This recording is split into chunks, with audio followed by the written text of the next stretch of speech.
All right, hello everybody, and welcome to the Learning Labs webinar here. We're talking a little bit about coronavirus and your retirement.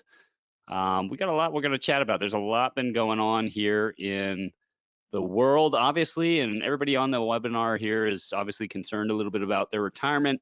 Wanting to know a little bit, what we can do. Can we salvage anything? Are there other assets that we can lean on? Is there any options that we might have other than just taking a beating? And that's what we're going to chat a little bit about what's happened and some of the fundamentals of money, of course, the three buckets and everything of money. This is something that we talk about a lot here at the Learning Lab when we are out on the road. And if you guys don't know about the Learning Lab, we do workshops all across the country giving kind of a foundation of financial education to the masses here. And so we're going to be chatting a little bit about the market and what's going on, some of the fundamentals you need to know about how your money works, what you're going to need to do to get back to where you began. Talk a little bit about the three bucket strategy. This is something that we talk largely about across the country, and just any steps that you might be able to take today to make sure that you're in the best position possible going forward. Let's talk about what happened in 2019. Well, the market did really well. I mean, honestly, we did. The S&P was way up in the 30 percentile. Obviously, you can see there.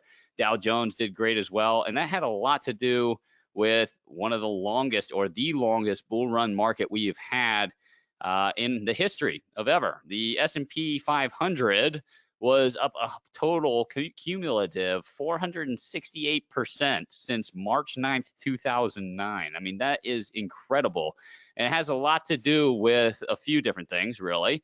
And some of it was to do with the Fed cutting rates. That's a lot of something. These are some of the levers that the Fed can pull to help push demand in the economy, and that's done a really good job. And not to get political or anything, but that's done a really good job of keeping that bull run going as long as it did. Low unemployment. We are in a position right now where very few Americans are unemployed. So we've been kind of relishing in that fact for the last decade or longer.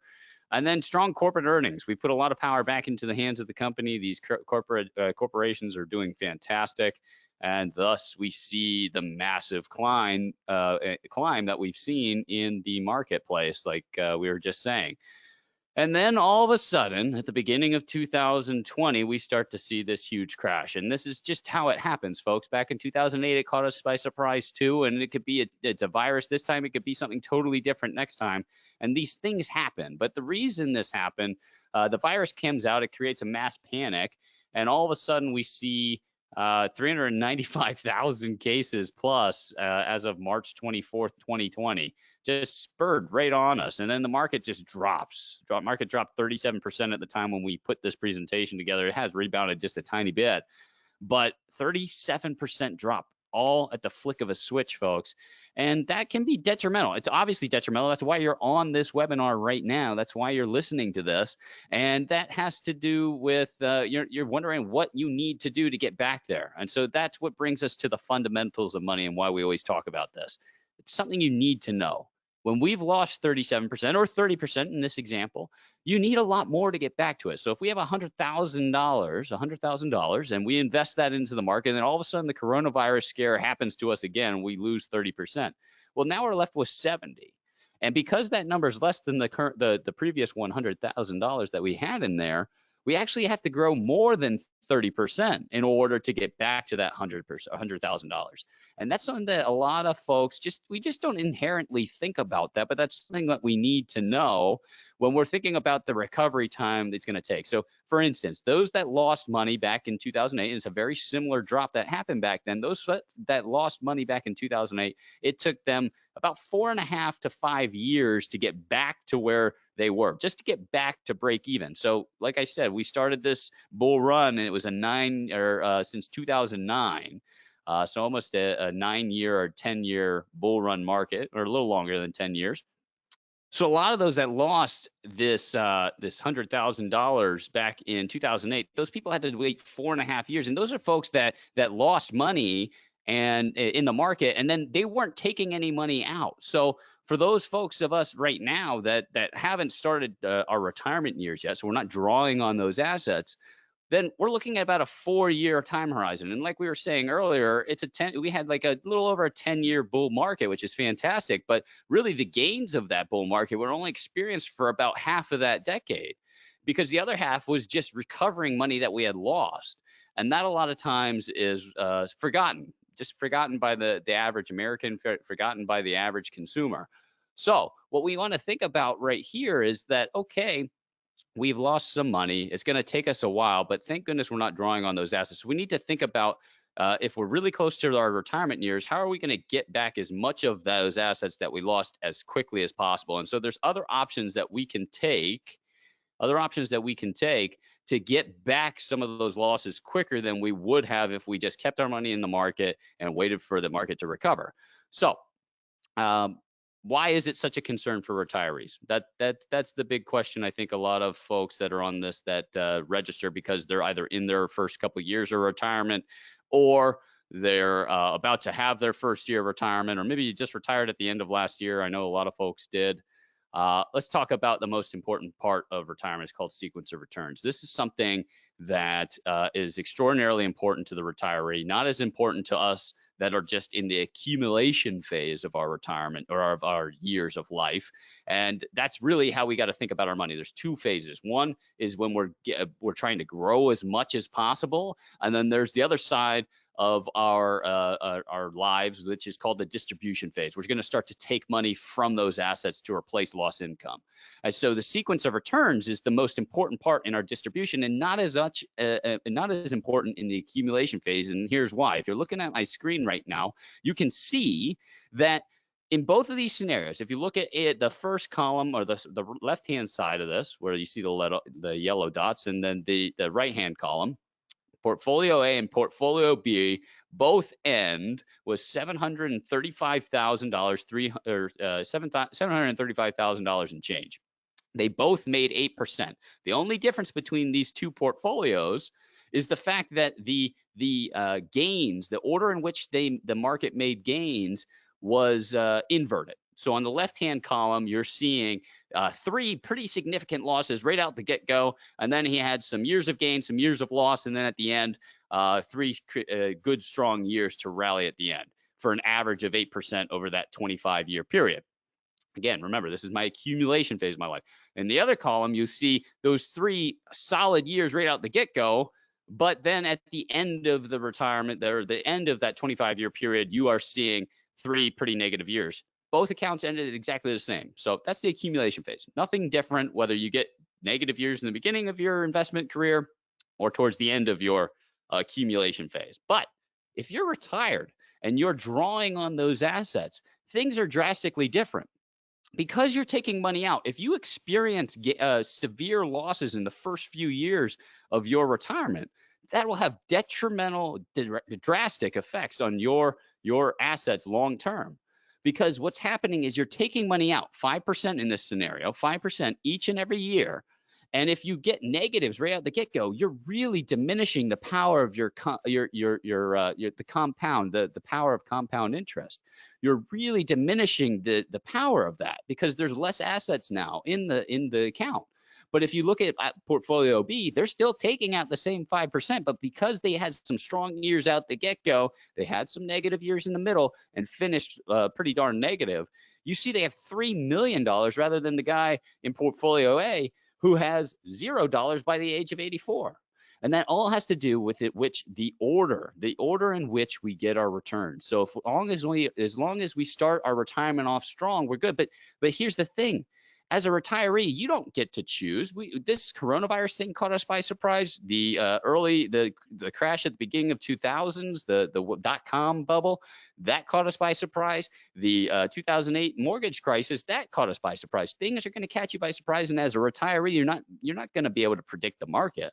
So you got to take steps. You have to take steps to secure money that you absolutely need for your retirement from the detrimental effects of sequence of returns or things that we just can't predict against. You still want to take advantage of things, because gosh, if you had money in the market and you were in Portfolio B, you did fantastic. I mean, geez Louise, who wants to give that up? But the guy in Portfolio A, well, geez Louise, he's in trouble. But not if he put money in a place that's secured and maybe experienced some of the upsides and but didn't lose a penny. And there are options out there for you.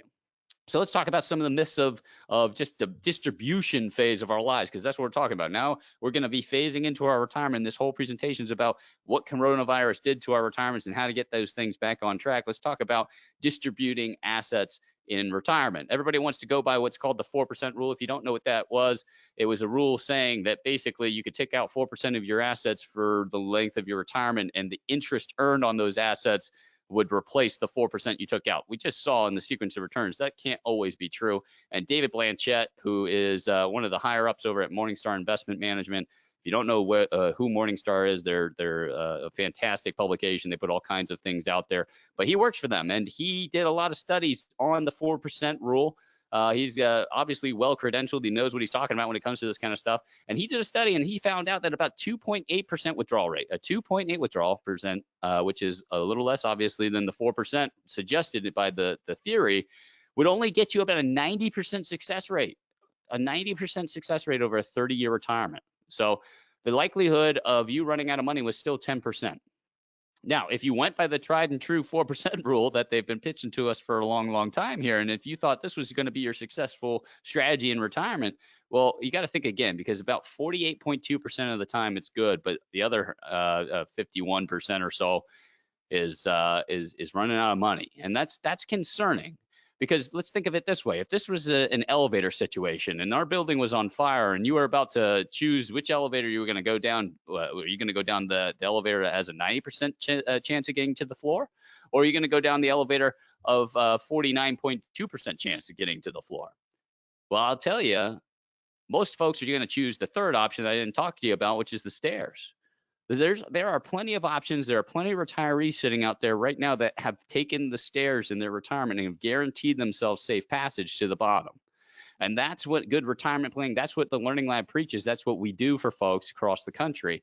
And we're happy to do it for you. And it all revolves around this 3-bucket strategy. It's pretty simple. You got cash bucket, you got your growth without market risk bucket, and you've got your risk growth bucket. Okay. These are the 3 buckets of money you need to pay attention to. The green bucket, that's your cash bucket. This is the bucket you're going to spend this money. You're going to put it in, you're going to put it out. You're going to put it in, you're going to take it out. It's just how it is. You put money into this account, you spend it right now. That's the green bucket. The yellow bucket's a little different. It's your safe money bucket. This is money that you might put in a money market, a CD, a savings account, a checking account, bonds, fixed annuities, stuff like that. That's what you're talking about with this money. And this is the money that covers your bills. This is the money that keeps you flowing no matter what the market does. You don't want it going up. You don't want it going down. This is the money that's going to be the meat and potatoes of our retirement. And, these are things like, then you've got your retirement bucket, right? So this is the other side of it. This is the money that we keep exposed to the market because we want to experience some of the gains. We want to take a chance and hopefully land like we were looking at in Portfolio B that had $3 million sitting in it at the end. We want some of our money exposed to the market, and that's important, and that's going to be the money that helps us get back what we lost. But there are other options in the safe money bucket strategy too that can help you get back what you lost too.